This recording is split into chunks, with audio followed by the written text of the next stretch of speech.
Hello, hello. Alors, j'espère que tu vas bien. Je voulais simplement partager avec toi un encouragement à continuer, persévérer dans ta vie de méditation, de la parole. Peut-être que tu arrives à un stade où tu cherches à manifester une grâce, tu cherches à manifester une capacité. Tu désires, n'est-ce pas, que il y a un fruit de l'esprit qui se manifeste au travers de toi. Je tiens simplement à te dire que le Seigneur est et continue en fait de travailler en toi par sa parole. En fait, il y a quelque chose que le Seigneur le Saint-Esprit m'a expliqué récemment. C'est un processus qui est en fait très connu naturellement. Lorsqu'une femme, par exemple, tombe enceinte, l'enfant dans son sein quitte du fœtus, il va grandir et après il va enfanter. Et donc, en fait, ça veut dire quoi? C'est un processus de la vie, en fait. Et donc, ce processus, c'est la même chose pour la parole de Dieu. C'est-à-dire que quand tu médites la parole, cette parole va tomber dans ton cœur comme une semence. Dans Luc 8 au verset 11, Jésus explique que euh, la semence, c'est la parole. Donc, la parole va atterrir dans notre cœur.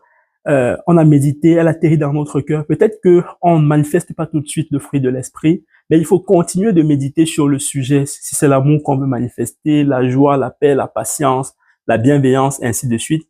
Et donc, une fois que cette semence tombe dans notre cœur, en fait, au fur et à mesure qu'on continue de développer, on alimente cette semence-là et elle est en train de grandir de la même manière qu'un fœtus dans le sein d'une maman est en train de grandir. Cette semence est également en train de grandir.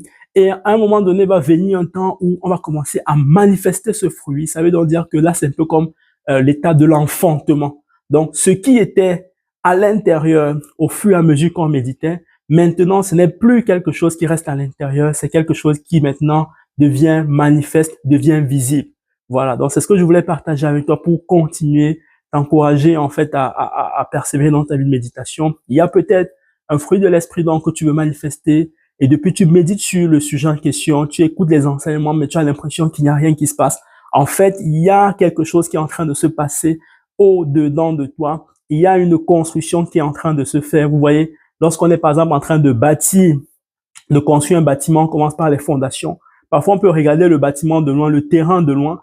On a l'impression qu'il n'y a rien qui a été fait. Mais pendant ce temps, il y a les semelles qui sont en train d'être coulées. Il y a du béton, du renfort, il y a du ferraillage qui est en train d'être fait de manière souterraine dans la terre pour pouvoir, n'est-ce pas, porter le bâtiment qui va sortir de terre. C'est exactement le même processus, n'est-ce pas, que la parole de Dieu fait au travers de nous. Et ce qu'on peut également déduire donc à partir de là, c'est simplement que lorsqu'une personne manifeste une révélation qu'il a reçue de la parole, lorsqu'une personne manifeste, par exemple,